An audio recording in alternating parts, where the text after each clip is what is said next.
ज्ञान का मतलब सिर्फ अपने ही अंतरात्मा को रोशन करना नहीं होता है, बल्कि ज्ञान का सही अर्थ ही है लोक कल्याण। नमस्कार दोस्तों, एक व्यक्ति होता है, वो बड़ा ही परेशान रहता है। रात दिन अपने माइंड में अलग अलग तरह की बातें सोचते हैं, उसके माइंड में हमेशा अलग अलग तरह की बातें होते हैं। इतने सवाल होते हैं कि उनका सवाल कोई नहीं दे पाता है, उनके सवालों का जवाब कोई नहीं दे पाता है, क्योंकि अलग अलग तरीके की बात सोचते हैं। उनका नज़रिया ख़राब हो जाता है, उनका सोचन शक्ति ख़राब हो जाता है। वो हमेशा सोचते रहते हैं, ऐसी बातें सोचते रहते हैं कि आत्मा क्या है, मरने के बाद आत्मा कहाँ जाती है, भगवान है या नहीं है, इस सृष्टि का निर्माता कौन है, स्वर्ग और नर्क जैसी अवधारणा कहाँ तक सच है, जिनके कारण वह व्यक्ति काफ़ी परेशान रहता था, काफ़ी दुखी होता था। वही व्यक्ति एक दिन महात्मा बुद्ध से मिलने का फैसला करता है। जैसे ही वह व्यक्ति महात्मा बुद्ध के पास मिलने के लिए जाता है तो वहाँ नज़ारा ही उनको कुछ और देखने के लिए मिल जाता है। कई सारे लोग महात्मा बुद्ध को घेरे बैठे रहते हैं और कई सारे लोग महात्मा बुद्ध को अपनी अपनी अवधारणा परेशानियाँ सुनाता था, और महात्मा बुद्ध धैर्यपूर्वक उन सब की बातों को सुनता था और उनके कष्टों का निवारण करता था। महात्मा बुद्ध उनके कष्टों का इस तरह निवारण करता था, लगता था जैसे कि उसका अपना ही दुख हो। यह क्रम काफ़ी देर तक चलता रहा और वह व्यक्ति चुपचाप देखता रहा। वह व्यक्ति महात्मा बुद्ध को देखकर मन में सोचने लगता है कि आखिर क्या लाभ होगा महात्मा बुद्ध को इससे, उसे दुनियादारी के झोर झमेले में पड़ने की क्या ज़रूरत है। हाँ, भले ही लोगों के पास कष्ट है, दुख है, उसे साधारण सी भगवद गीता भजन कहानी सुना दे और उनके कष्टों का निवारण करके उन्हें भगा दे, उन्हें हटा दे। ऐसी अवधारणा लेकर महात्मा बुद्ध को क्या फ़ायदा होगा, क्या बेनिफिट होगा।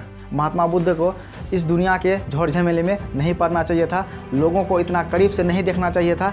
लोगों के दुख को, पीड़ा को अपना पीड़ा समझ लेता है, उससे महात्मा बुद्ध को क्या बेनिफिट होगा, क्या फ़ायदा होगा, और महात्मा बुद्ध को कष्ट ही होगा। वह व्यक्ति इस तरह की अवधारणा लेकर महात्मा बुद्ध के पास जाते हैं। जैसे ही वह व्यक्ति महात्मा बुद्ध के नज़दीक जाता है तो वह महात्मा बुद्ध से सवाल करता है कि भगवान, आप ऐसा क्यों कर रहे हैं, दुनियादारी के झोर झमेलों में आप क्यों पड़ रहे हैं, आप लोगों को क्या बता रहे हैं, क्या सिखा रहे हैं। महात्मा बुद्ध उस व्यक्ति को मुस्कुराते हुए कहता है कि मैं कोई ज्ञानी नहीं हूँ, मैं भी आप लोगों की तरह भी एक इंसान हूँ। वैसे भी उस ज्ञान का क्या काम, क्या मूल्य, जबकि वह ज्ञान किसी का काम ना आए, लोक कल्याण का ना हो। ऐसे घमंडी व्यक्ति के पास जो ज्ञान होता है, जो किसी काम का नहीं होता है, जो लोगों के कल्याण का नहीं होता है, जो लोगों का दुख का निवारण नहीं कर सकता है, उस ज्ञान का कोई फ़ायदा नहीं है, उस ज्ञान का कोई मूल्य नहीं है। इससे अच्छा तो एक अज्ञानी व्यक्ति होता है, भले ही उनके पास ज्ञान कम हो, भले ही उसके पास ज्ञान ना हो, लेकिन वो लोगों के हित के लिए सोचता है, लोगों के कल्याण के लिए सोचता है, तो उसके लिए वही सबसे बड़ा ज्ञान है।